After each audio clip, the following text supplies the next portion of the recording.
We know that Dr. Anthony Fauci has repeatedly lied. He lied to the Trump administration, he lied to members of Congress, and he lied to the American public.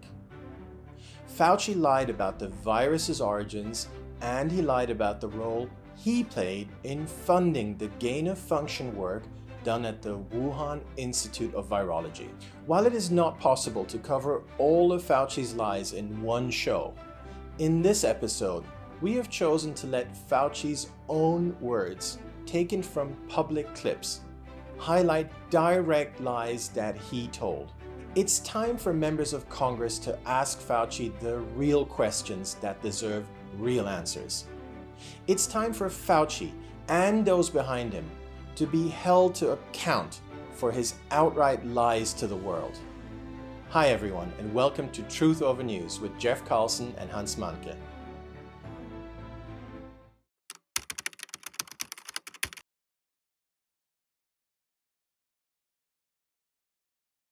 At the start of 2017, Fauci warned that the Trump administration would likely face the threat of a surprise pandemic or viral outbreak. But also there will be a surprise outbreak. But there are also other issues that we're talking about now, are diseases that are brand new, that we've never seen them before. What Fauci failed to make public was that he knew a pandemic was a real danger, precisely because he was directly funding dangerous gain-of-function experiments on SARS-like coronaviruses at the Wuhan lab. Fauci also failed to make public that researchers he funded at the Wuhan lab already had a dangerous virus within their possession, one that would bear a staggeringly close resemblance to the COVID-19 virus that would later be unleashed upon the world. Although Fauci deemed it unnecessary to make this seemingly crucial disclosure, the French government, who had helped build the Wuhan lab, felt very differently. In 2015, France told the State Department that they would not share sensitive technology with China, as they feared the new lab could one day be transformed into a biological arsenal. Fauci needs to be asked why, in the face of these legitimate warnings and high-level concerns, did he continue funding the lab while at the same time predicting an impending pandemic? And he needs to be asked why he failed to disclose that the lab spent years retrieving thousands of virus samples from an abandoned mine, including a new virus that would later prove to be the closest known genetic match to COVID-19.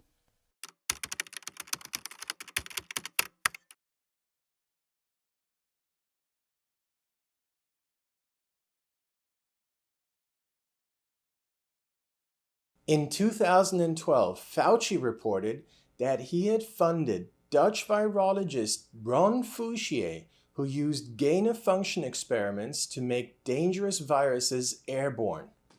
Kawaoka and Fauci constructed variants of H5N1 avian influenza in order to identify which genetic mutations might alter the transmissibility of the virus. In their studies, they employed a standard influenza animal model, namely the ferret. This slide shows the basic design of the experiments in which the virus was modified to allow for aerosol transmission from one ferret to another. Fauci acknowledged that these experiments are dangerous, but he proposed certain criteria under which they could continue. Since transmissibility of a virulence virus was increased, this constitutes dual-use research of concern, or DURC, which is shown on this poster. If a particular research experiment is identified as DURC, that designation does not necessarily mean that such research should not be published, nor that it should even be prohibited in the first place. However, it does call for us, as you mentioned, to balance carefully the benefit of the research to the public health, the biosafety and biosecurity conditions under which the research is conducted, and the potential risk that the knowledge gained from such research might fall into the hands of those with ill intent. Fauci highlighted the need for strict biosafety protocols and the need to ensure that the knowledge gained does not fall into the wrong hands. But as it turns out, Fauci failed to follow his own rules. The Wuhan experiments which Fauci's organization also funded, were conducted outside the protocols that Fauci promoted. Multiple warnings were issued, not only about the dangerous nature of the experiments at the Wuhan lab, but also the lax safety standards at the lab itself. These reports preceded the pandemic by at least 2 years, and they cut right to the heart of Fauci's own pre-pandemic protocols. Fauci needs to be asked how he responded to the high-level reports on poor safety standards at the Wuhan lab. He also needs to be asked what safeguards he put in place to ensure that the Wuhan experiments did not end up benefiting the Chinese People's Liberation Army.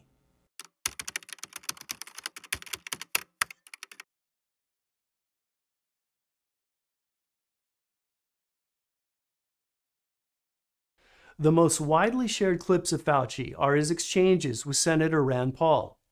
In those exchanges, Fauci repeatedly claimed that his organization, NIAID, did not fund gain-of-function experiments at the Wuhan lab. Dr. Fauci, do you still support funding of the NIH funding of the lab in Wuhan?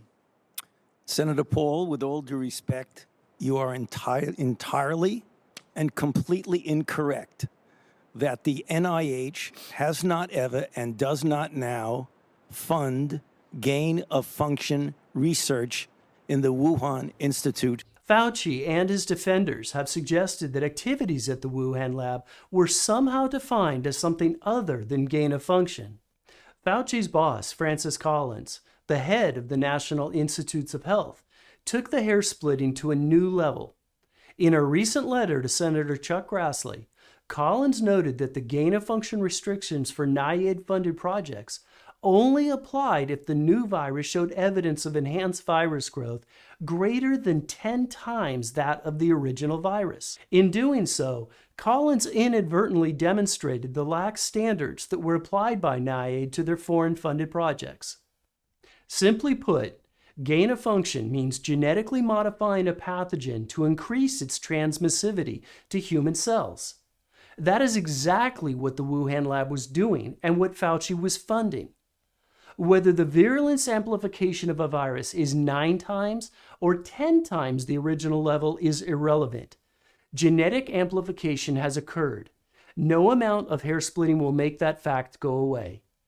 Even the Washington Post agreed that Fauci was funding gain-of-function work at the lab.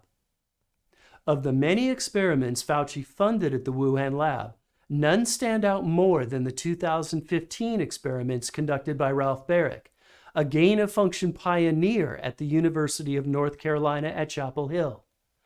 Baric and Wuhan lab director Shi Zhengli acknowledged having generated a chimeric virus in a mouse-adapted SARS coronavirus backbone. Chimeric means combining materials such as DNA from more than one organism. Notably, it was a January 31st, 2020 magazine article on these particular experiments that set off a 48-hour scramble in which Fauci laid the foundations for covering up the lab leak during a teleconference. Fauci knew of the 2015 gain-of-function experiments, evidenced in an email that Fauci received from his deputy Hugh Auchincloss. Immediately following the publication of the January article, Fauci forwarded the paper on Baric's 2015 experiment to Auchincloss. Auchincloss replied to Fauci, acknowledging the experiments were indeed gain-of-function. He also stated that the experiments had been directly funded and approved by Fauci's organizations.